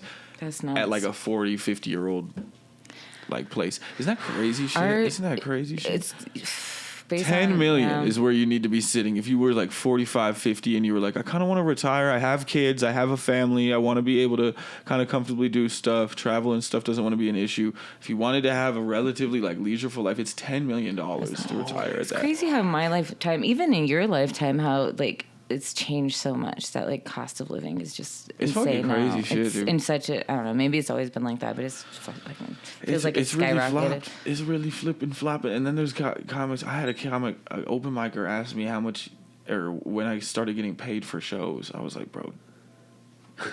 Dude, yeah. Some people come in like, first open mic. They're like, so when do we start getting paid for this? I'm like, no way. Yeah. Oh, I've had multiple people like say that, and I'm like, you don't understand anything at all. And then you never see them again, or like, yeah.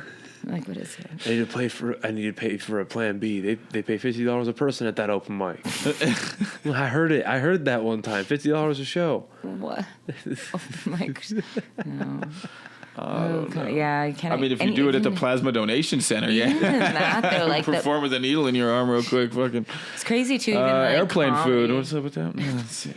In comedy, even there's such a big range from like pay. You know? Like how I don't know. Well, I think it's wild. You know, money's fake. In theory, it's supposed to be based on value. Oh, for sure. Right, in theory, but I think it's becoming more of an like asses in seats type thing. You know what I mean? Not even if you did that great. It's like, did you get people in the club. Yeah. I'm hearing that a lot about music these days too. After having like someone like Barney Lopez, who he does the booking for Launchpad, and it's a lot. It's a lot less about like, you know, how good are you? It's like, yeah, you have to be talented, but did you get a bunch of people here? Cool, more money. It's always ticket sales. Yeah, ticket sales. Always ticket sales. That's real shit. Well, that's why I like fucking Dry Heat and Quesadas so much. Because they're real, like, Dry Heat is very inexpensive, but even Quesadas is not that expensive. It's not like too crazy. I think the highest price I've seen for a ticket there is $30. No, that's not bad. How was Quesadas when you went? Yeah, he did it. This is the second time he hosted, right, or the first time? It's the first time. He did my 4 in first a weekend though. It's my first full weekend, like full weekend booked with a comic, paired up as a staff member on that show. First full weekend. Amazing. For Chris Connatt, right? It was Craig Conant. Craig Conant. Yeah. Conant. He's this LA-based cat, fucking been in the game for years. Just knows so many cats. You know, Comedy Store dude, does his thing. His opener, Eric Friedman. Big shout out to him too. Holy shit, these boys are hot and ready. They're funny as fuck. So funny. That was the biggest bonus about this, is that I was like tripping when I wasn't getting any calls from these dudes for a little while. And I mean, I think that's like something you work with in this comedy thing. You like kind of feel that, like there's like a pressure that goes into this. It's really feeling a certain way about it, but. They gave me a call and they gave me the guy that I was asking for. My head ass. I was asking for a guy and then tripping about not getting nothing from these dudes. But then they gave me this dude. They gave me this Craig Conant guy, and it was this full weekend with this guy, and I just got game off of him all weekend. It was just me working with this cool ass cat in this industry doing his thing, and it was pretty much sold out shows. Everyone was pretty much sold out. It was bangers, bro. It was bangers, and so I just wanted to be on my professional shit, because it is kind of that tier a little bit. It's a very professional level of this thing, and it's kind of what we experienced over there. And like, it was really cool, man. It was just a badass weekend. They wine and dine you a little bit. They really do. They set you up, man. It's just it was badass. The crowds were all super supportive, bro. It was sick. He's got fans. This guy's like establishing to the point where he's really got people clicking him and watching him and seeing what he's doing. So it was really cool to see kind of how he plays this game, how he's doing this. Kind of gives you ideas how you want to do it. How do you want to maybe get seen out here? How do you maybe want your stuff to look? What is your content? What is your thing? What is your like contribution to this comedy thing? Because that's really like, you're just getting to watch this guy work, who's on a cool level with it. His opener tour, his feature rather, too, fucking hitter, man. He's a dope comic. He brings him on the road with him. That Eric Friedman guy, he's a door guy at the Comedy Store, and then he runs stuff over there. Okay. Yeah, so I don't know. I mean, I feel like I've maybe seen him on my phone too and passing too, man. These guys are just working, and so I just got to see what that looked like, and it's just amazing, man. It was just a badass time. I had a really good weekend. It was really cathartic for me because I really got to use all the shit that I've been learning as a host at Dry Heat. It all just came in so clutch there, and like, it all just worked out. And it just by the end of the weekend, I'm just feeling this way where I'm like, oh, bro, we need Quesadas and we need Dry Heat. Yeah, we need both these clubs because they both are achieving this yin and yang to this, and like both these sides are just shining with it, and like one side really influenced the other, and Dry Heat just really made me send it over there at Quesadas. I think I had a fucking great time. That's all I'm gonna say is I can't say how great I did, whatever, yada yada yada, but I fucking had a great fucking time over there. Did my thing. I'm hoping I get invited back. Shout out to Craig Conant. Shout out to Eric Friedman. I'm gonna see those dudes in LA one of these days because they're the fucking those guys are killers. Those guys are hitters, and it was badass. And I just got to watch shit work, and I got to work. That's sick. Like a great part of these clubs too, is that the people that come in, we get to watch and learn from them. Yeah. And then sometimes like Dry Heat has the writing circle on Sundays, and some of these out of towners will come through on a Sunday if they're still there and do like a Q&A, and we get to kind of pick their brain, which is really awesome. And like, it's great that Albuquerque's getting on the map now for comedy, and we're becoming kind of like a Southwest, sort of another hub in the Southwest. And I love that about these clubs too. It's very, again, necessary for both. And it's like, and I don't know if we're like on the map yet. I don't know what the map looks like, but I know that where we're at right now is looking good. Yes. For Albuquerque, there is so much to do in terms of, dude, if you're like down to go see some stand up, and if you're not down to go see some stand up, you are fucking tripping, because there is some cool shit. It's fun, bro, and it's fun, and you need to just like relax. Just go relax, have a good ass time. Like just go into some of these cool clubs and shows that we got going on right now with like a positive attitude. You're gonna have a good time, bro. Get a beer, just enjoy that shit because there is some sick shit popping for us right now, for our citizens, for our comics, for what's happening out here. There's some sweet shit popping. Like it's cool. I'm so excited about it, man. It's cool. It's something for us to keep rolling, man. We got plenty to do right now. That's a badass thing. No, I agree. And being able to be exposed to not only comics that are at a higher level than you, but just they're just different. Yeah. Being exposed to a brand new, different comic in person, be around them. Even I experienced that like a little bit when it was a couple of weekends ago when Brian Sullivan had shown up to Dry Heat. He came down from Denver. Yeah, Brian. Yeah, when he came, and he's a super cool fucking guy. I mean, like seeing like different stuff that he did and talking to him on the on and off the podcast, like, oh, that makes sense. Mm-hmm. Right? But it's like, yeah, it's such an obvious thing, but watching it be put into practice and being around somebody like that, being able to pick their brain like that, it's valuable. Yes. It's very, you guys are completely correct. It's very valuable. And the fact that like, and not that I ever thought there was going to be one, but the fact that, you know, there's no real issues between Quesada's and Dry Heat's a good thing. Yeah. You know what I mean? Because it can be one, and obviously Quesada's does their own booking the way they do it. But with the system that Dry Heat's already created, there is kind of like a funnel up. You know what I mean? It looks like one's like you get good enough from doing open mics, going to a writer's circle. All right, we have a free show that you can get booked on, and it's again free admittance at Elvado. Right? I was talking to Sarah about Elvado, and then you've got obviously the main club itself, Dry, and that's a legit fucking club. Yeah, like it is a comedy. It's so cool. It's like, spot. Yeah. Like, it's like, you know, the original spot was. It was unique. It was great. It was sick. I'm very thankful to be able to do that last set there, that last weekend it was happening. That was fucking awesome. But, you know, they do have a bigger spot now. Like, I mean, fuck, how many people were here when Jim Jeffries came through? We're allowed to talk about that? 90-something. Yeah. There's a 90... There's like a 90-person standing room for Jim Jeffries. I know, I'm so mad. I was at Craig that night. You're right. That was the weekend you were at Quesada's, right? So I ended up hosting that weekend because he was gone at Dry Heat. But the fact that like that's a thing now, you know what I mean? So you get proficient enough at Dry Heat or environment like Dry Heat, you're probably traveling a little more. You're probably getting other shows booked, and then it's like do enough stuff around the city. Or I mean, you had the opportunity to go to the tryout night pretty much, right, at Quesada's? Yeah, audition night or whatever. Yeah. So that was like a papered room. It was a chill ass night, super dope, sold out, but a little bit different vibe than the weekend shit for sure. Right, but you know, you get noticed by them one way or another, right? Yeah. Whether it's from that or it's from doing other things in the city, building your own following. You know, it's now we have an opener if we need one. Oh, now we have a feature. Your name's in the pool, so it's cool seeing that, you know, the pathway up in Albuquerque. You know what I mean? And then we're getting hyenas in theory.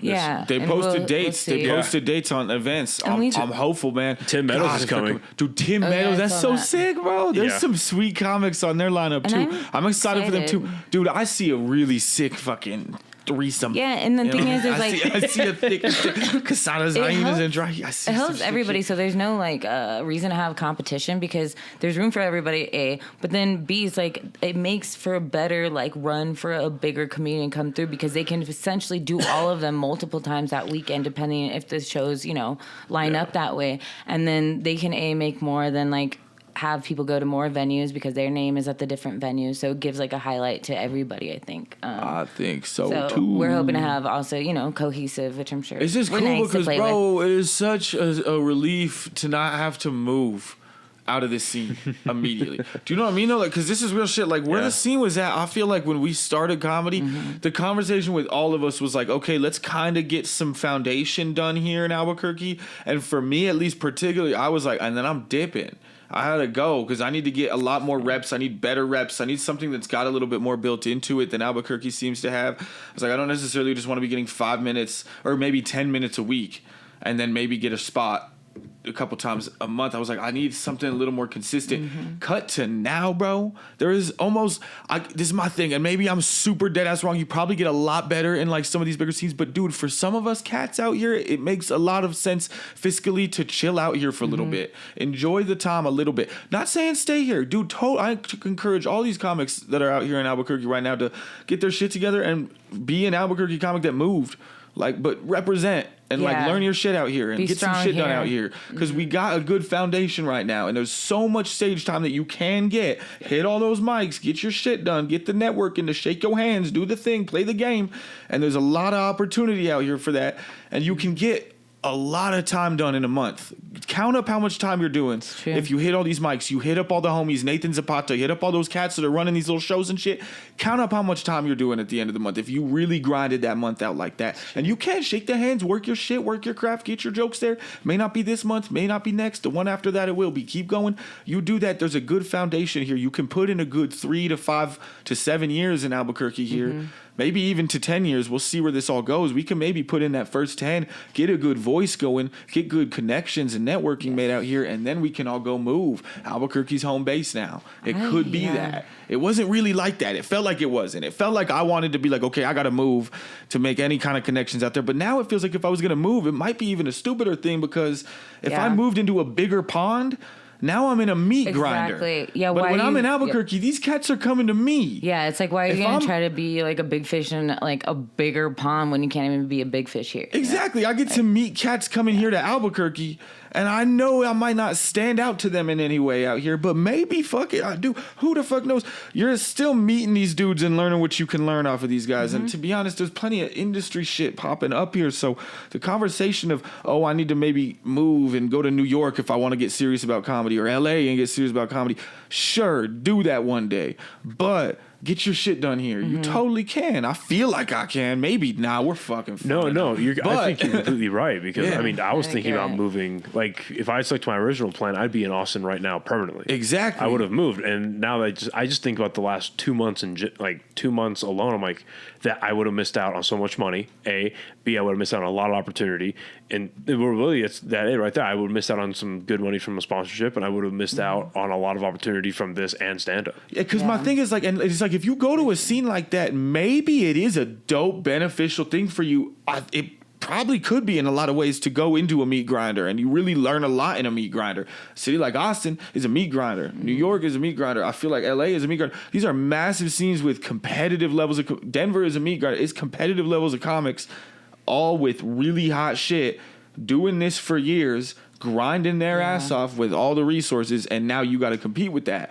That could be beneficial to your comedy, or just maybe getting a good job, hanging out, learning and experiencing some shit, getting some fucking money together and setting up some shows in your home state where other people can still laugh. Maybe that's also beneficial for your comedy. I'm trying to navigate this all myself. I'm right now in the pool, though, where Albuquerque is becoming a scene that really supports it, where you don't got to go meat grind your life out with 40 other dudes at an open mic, all working on the same shit you're talking about, all doing the same thing that you want to kind of do, same kind of shit. And you got to kind of navigate through a Kill Tony list every Tuesday and try to hope to God that you get on something for 1 minute of comedy that will maybe ruin your shit. Or you can just stay in your shit, set up some shows in Tucumcari, go to Taos real quick. Chad Ridden's got shit up there. Go hit up some of these dudes around the state. Make those people laugh. Maybe that gets you good too.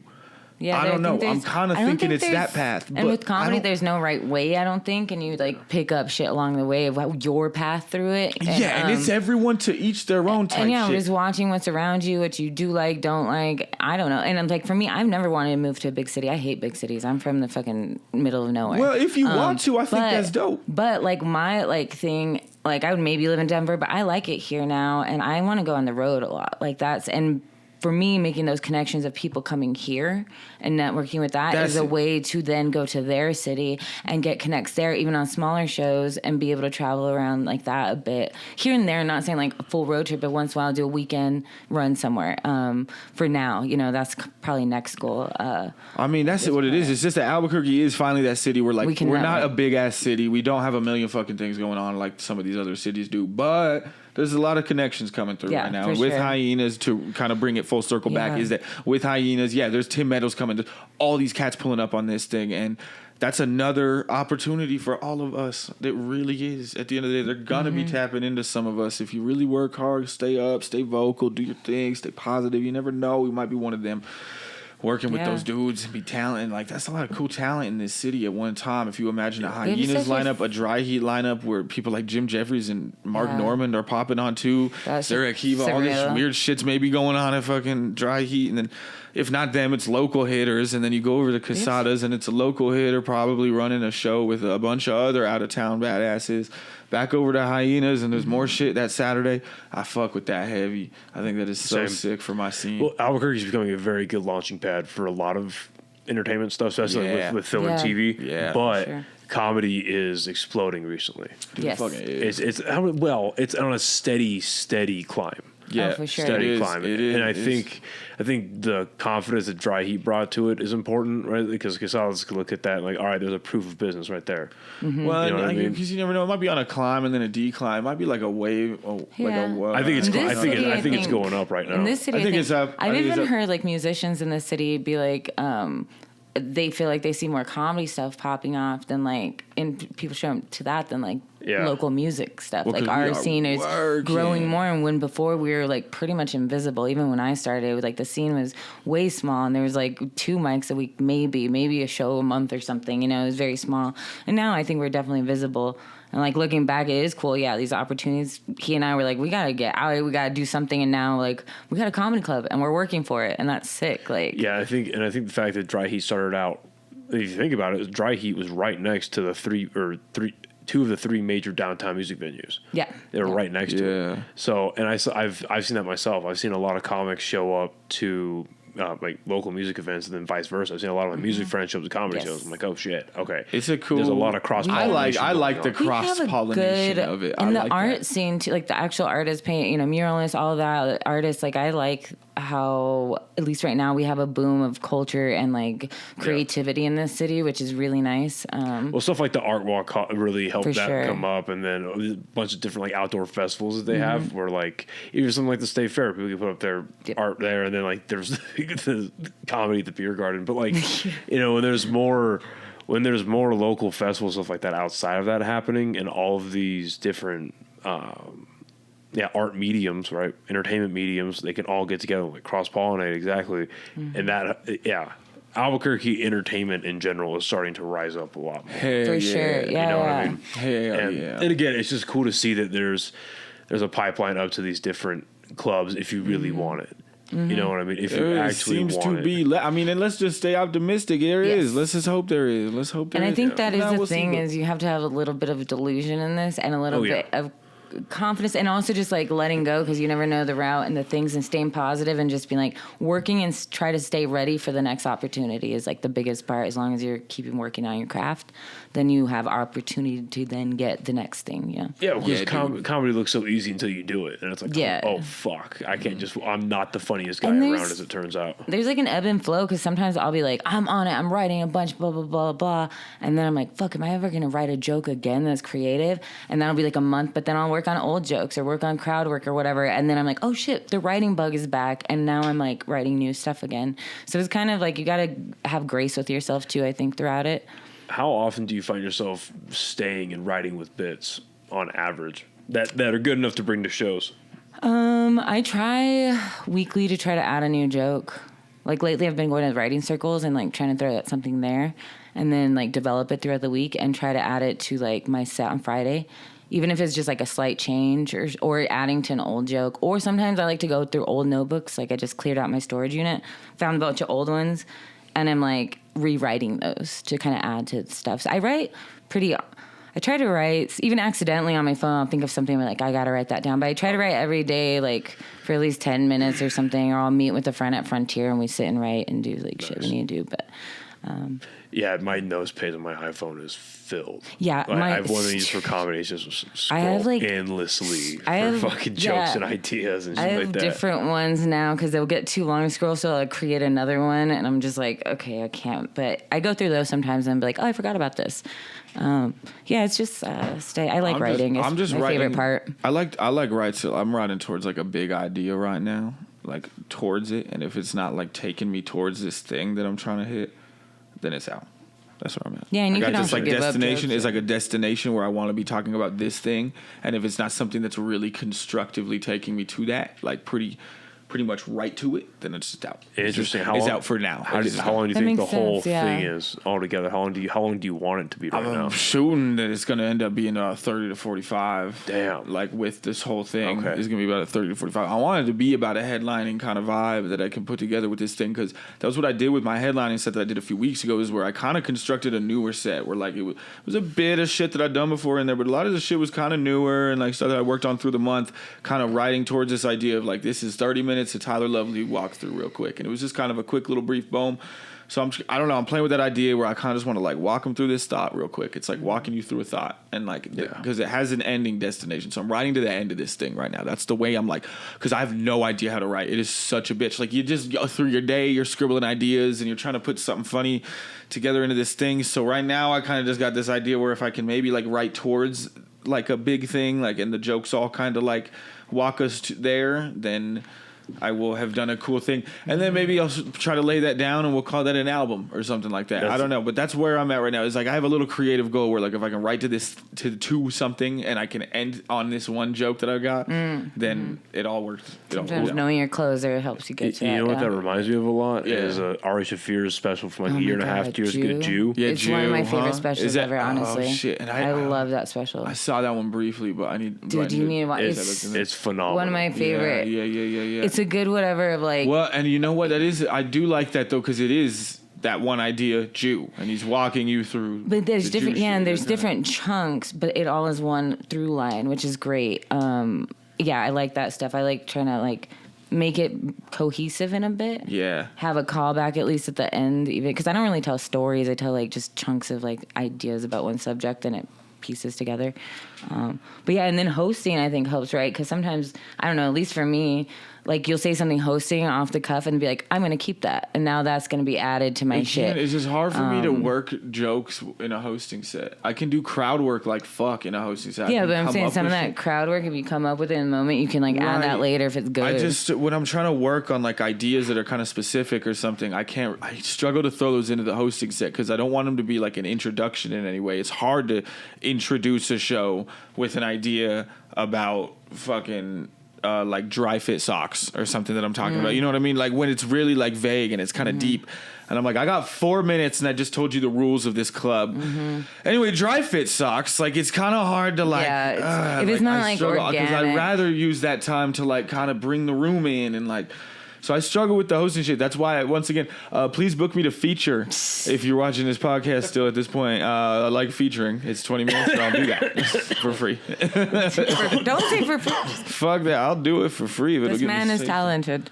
I can vouch. More importantly, he has a day job. Therefore, I will do time for free. Oh, that's true. That's the secret, kids. Get a day job. That way you can do time on the low ski. That's what makes the day job. I mean, that's one of my favorite quotes from Bill Burr. Is he has this voiceover that he used for one of the Mothership promos, and he goes, "The day job or the shitty job was easy to get through because I had this cool thing that I did at night, that I did afterwards." And so when you spend your off time from work not fucking off, and you make it go towards something that you enjoy doing. Yeah. Regardless if you make money out of it, you're going to have a better life and it's going to be a lot more fun. But if it happens to be something that could replace your full-time job, that's all the more incentive to get through. I mean, and that is the goal. But at the end of the day, you don't have to hate your day job. There's great day jobs out there. I love my day job. I'm outside working every day. It's nice. I work out. I get to be in the mountains all the time. I'm learning cool shit. There's shit that you can do during the day. It helps my comedy like fuck because it gives me all this perspective on things.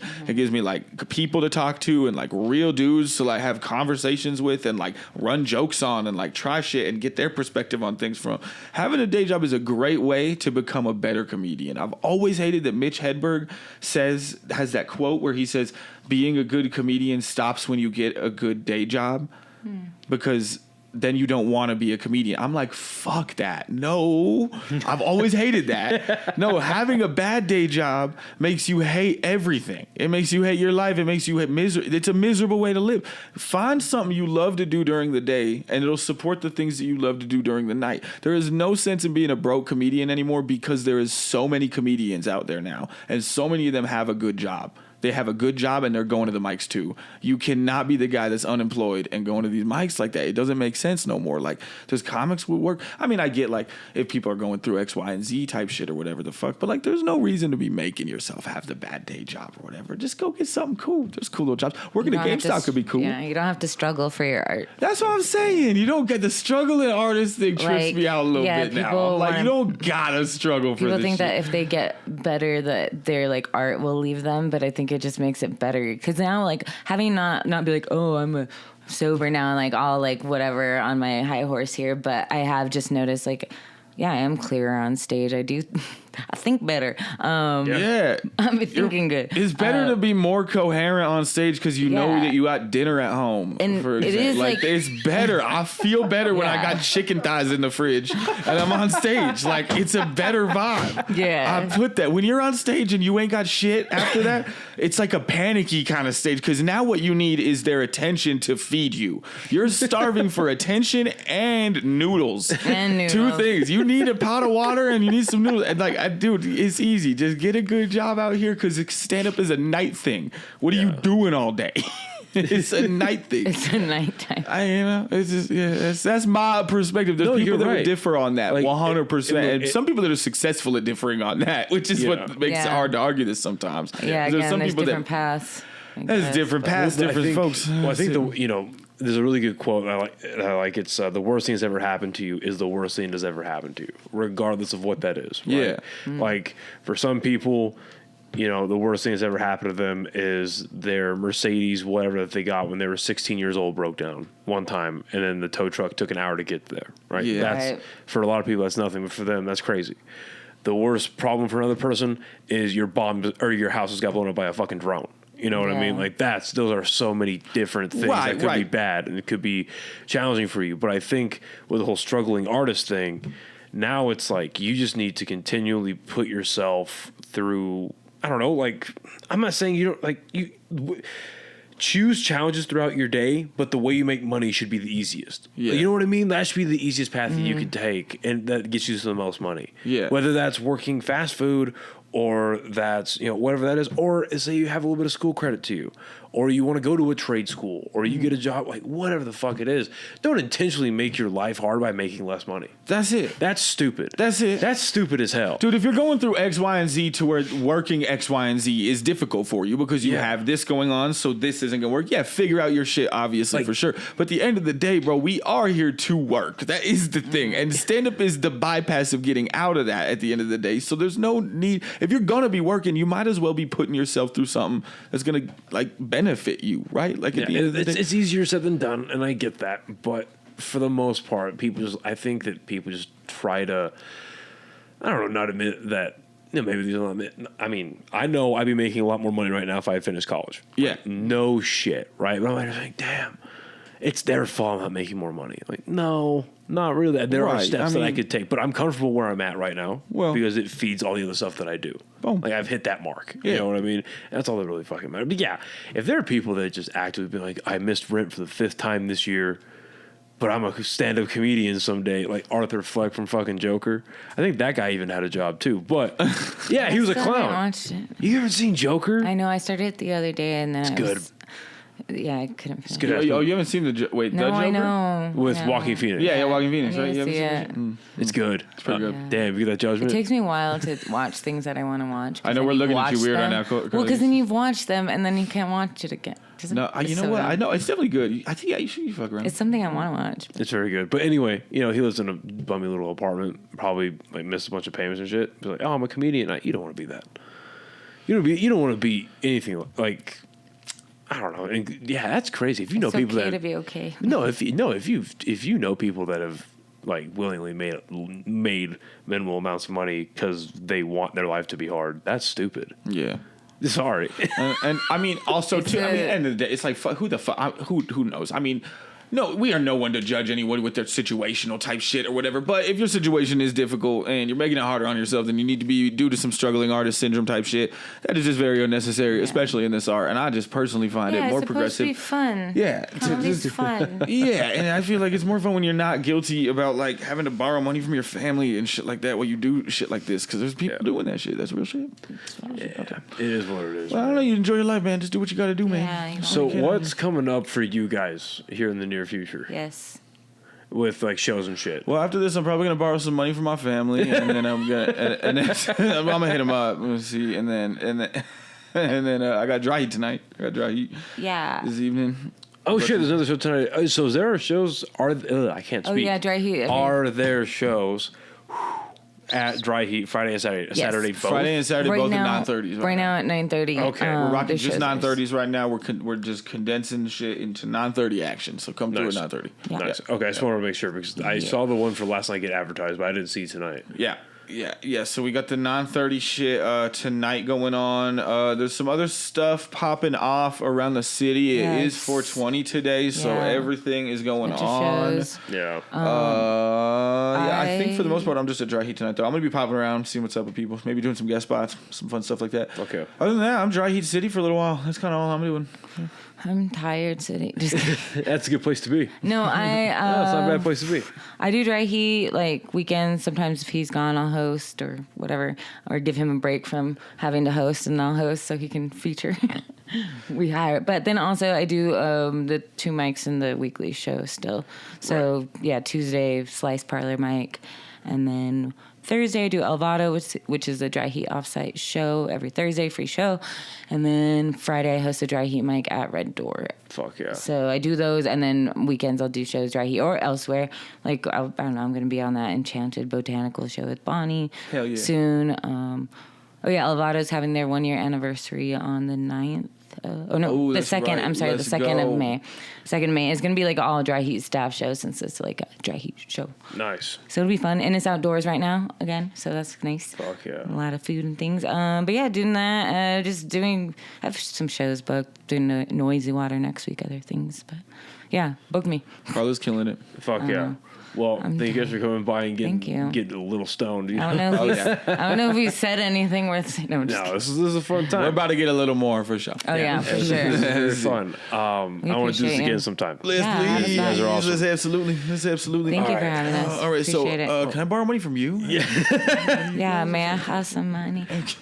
Can I borrow one of these books? Thank you for having us. Yeah, thank you for coming. Thank you guys for listening and watching, and we'll see you next time. Thank you. Bye, everybody. Bye.